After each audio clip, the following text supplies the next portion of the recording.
Imagine some people living in an underground cave. They sit with their backs to the mouth of the cave, with their hands and feet bound in such a way that they can only look at the back wall of the cave. Behind them is a high wall, and behind that wall pass human-like creatures holding up various figures above the top of the wall. Because there is a fire behind these figures, they cast flickering shadows on the back wall of the cave. So the only thing the cave dwellers can see is the shadow play. They have been sitting in this position since they were born, so they think these shadows are all there are. Imagine now that one of the cave dwellers manages to free himself from his bonds.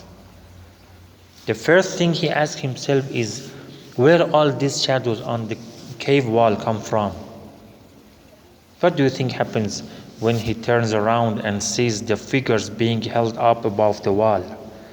To begin with, he is dazzled by the sharp sunlight. He is also dazzled by the clarity of the figures, because until now he has only seen their shadow.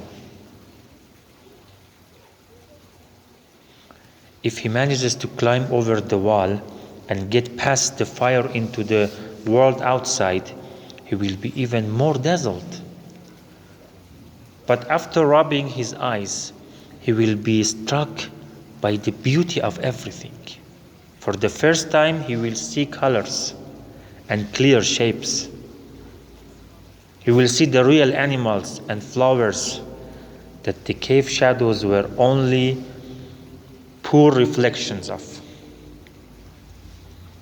But even now, he will ask himself where all the animals and flowers come from.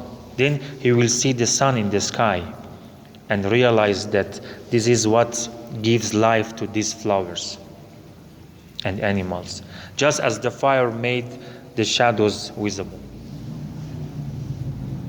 The joyful cave dweller could now have gone skipping away into the countryside, delighting in his newfound freedom.